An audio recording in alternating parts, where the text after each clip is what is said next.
What's up, everyone? Welcome back. Today we're diving headfirst into Red Hulk issue number 2. And trust me, this one's a wild ride.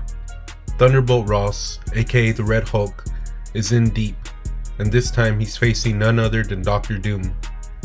That's right, Doom's got Ross captured and has turned him into a pawn in his new Sorcerer Supreme level master plan. But if you know Ross, you know he's not just gonna sit back and let someone like Doom pull his strings. What follows is an action-packed escape attempt, complete with Doombots, toxins, and some absolute killer moments from Ross and his crew. This issue is pure chaos, in the best way possible, so buckle up as we break it all down. A gamma-drained General Thunderbolt Ross, aka the Red Hulk, has been captured by Dr. Doom. The newly appointed Sorcerer Supreme built a think tank, a group of individuals including Deathlock, Machine Man, and others to run through military scenarios to prepare for any outcome. Ross didn't like being anyone's pawn, least of all a dictator like Doom. Along with Deathlock, Machine Man, and fellow military luminary General Simon Riker, he launched an escape plan. Now they're on the run from Doom and his army of deadly Doombots. The scene opens with a monologue from Red Hulk as he tears apart Doombots in a frenzy. He growls, "I don't know how long I've been in this prison. Months, years. But when that power inhibitor comes off, I get shoved aside. It's like I'm crouched in the dark corner of a basement, hiding from a nuclear blast. Thunderbolt Ross is barely here. Red Hulk takes over. He demolishes every Doombot in his path, continuing, even when the last Doombot is torn to pieces, it's not enough. Hulk's been locked away so long that everything feels like an enemy. Even Machine Man. Even me." As the rage subdues, Ross reverts back into his human form, exhausted. Machine Man approaches him, asking, "Thunderbolt Ross, are you functional? Do you require assistance?" Ross thinks to himself, "It always takes a moment for my body to feel like mine again. For the nerves, vessels, and bones to sort themselves out, for my heart to find its rhythm, for my thoughts to kick in." Finally, Ross responds, "Red Hulk's gone. What I mean is, I've used him up. My clip's empty. I'm tapped out. No radiation left. If we're getting out of here, we're on our own." Meanwhile, Deathlock shouts for Ross and Machine Man, lost in the chaos. Prisoners panicking, demanding answers. One cries, "Ross, do you hear me? If you let me go, I'll clear your record." Another yells, "Just get me the hell out of here." Ross, unfazed, observes the Doombots closely and remarks to Machine Man, "These tin cans have security keys embedded in their palms. Let's get your power inhibitor off, then free as many prisoners as we can before trouble comes." Ross successfully dismantles Machine Man's inhibitor, who begins rebooting, saying, "Powering up internal processors. Now I can finally..." But before he can finish, a surviving Doombot blasts him. Chaos erupts once more. Ross continues his monologue, his voice steady but tense. The Doombots are part of a unified network. The moment one detected my escape, the rest followed. It means more are on the way. Maybe even Dr. Doom himself. Turning to Machine Man, Ross asks, "Please tell me you're operational." Machine Man sputters, clearly damaged, but replies, "I am 29% operational." Ross exhales and nods. "I'll take that over nothing." Without hesitation, he dons a Doombot's mask and mutters, "Time to come up with some new battle plans." Meanwhile, chaos erupts in the cells. Hugo Perez, a cartel leader, shouts for Ross to set him free, promising rewards. Before anything can happen, Doombots storm Perez's cell, blasting him for suspected collaboration with Ross. As he lies dying, Perez taps out one final message in Morse code against the stone walls.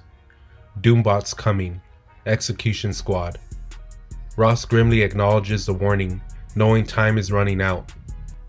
Deathlock struggles in his cell, cursing at the Doombots approaching.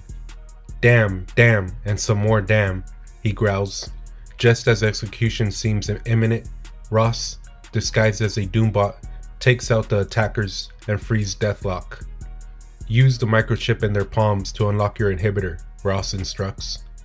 Another Doombot appears, ready to blast Ross, but Machine Man, battered yet functional, destroys it just in time. More Doombots swarm, pummeling Ross, but Deathlock, fully powered again, intervenes and dispatches them. "Thanks for the assist," Ross says, exhausted. Deathlock quips, "Machine Man looks like he got left in the microwave too long. And you nearly got your ass handed to you. Where's Red Hulk?" Ross replies bluntly, "This is all we've got." Suddenly, harmful toxins seep through the air vents, and the prisoners panic as the substance begins to eat away at them. Deathlock observes coldly, "You ain't got much of a heart, computer." Ross counters, "Heart's got nothing to do with it. Your computer's right.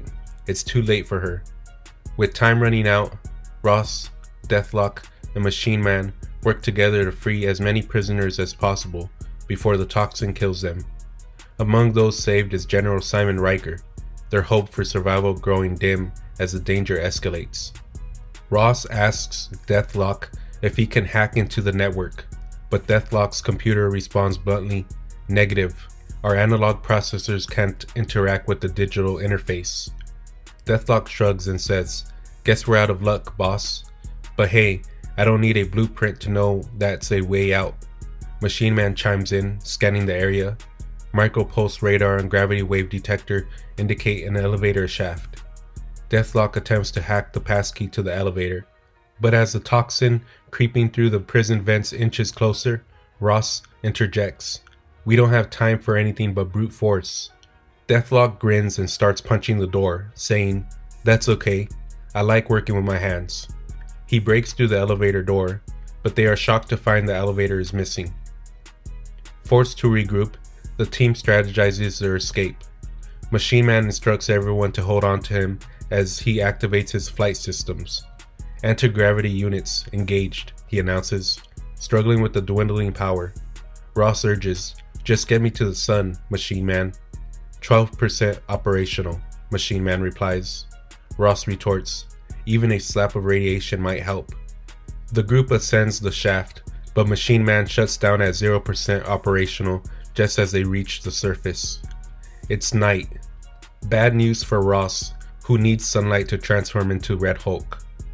The prison escapists look around, confused. "Where are we?" one asks. Ross gazes at a monument carved with Doom's face and replies grimly, "Latveria." General Riker challenges him, "How can you be sure?" Ross reflects internally, thinking of the levels they passed and the countless prisoners and Doombots stationed there. "They're like wasps pouring out of a kicked nest," he muses. Suddenly, a hologram of Dr. Doom appears, addressing him coldly. "Thunderbolt Ross, this is Dr. Doom, speaking to you remotely. Surrender and pledge your fealty, or I will treat you as an enemy of the state and execute you for treason." The tension heightens as Ross and his team prepare for what comes next. And that's where this issue ends. In Red Hulk issue number 2, we see a gamma-drained Thunderbolt Ross trapped in a prison designed by Dr. Doom himself. Ross teams up with Deathlock, Machine Man, and General Simon Riker to hatch a daring escape plan. Along the way, the crew faces relentless waves of deadly Doombots and a lethal toxin threatening to wipe out the prisoners. Ross has to rely on his wit and leadership as the Red Hulk is tapped out, leaving them without his usual gamma-fueled advantage. Tensions mount when they finally escape the prison, only to realize they're stuck in Latveria, Doom's territory. And of course, the issue leaves us hanging with Doom's chilling ultimatum: surrender or face execution. This issue is packed with high-stakes action, clever strategy, and some fantastic character moments from Ross. If you're a fan of explosive team-ups and seeing Ross as a leader without relying on brute strength, this is an issue you need to check out. Let me know your thoughts in the comments. Which part of the escape stood out to you the most? Was it Ross disguising himself as a Doombot, Deathlock punching through the door, or the group's teamwork to survive the toxins? Do you think Ross will find a way to regain his Red Hulk powers before Doom's forces close in, or will he be forced to rely solely on his wits and allies? What's your theory on Ross's next move now that he knows he's in Latveria? Will he try to go on the offensive against Doom, or focus on escaping Doom's territory altogether? Alright everyone, thank you for watching. Catch you in the next one. Peace.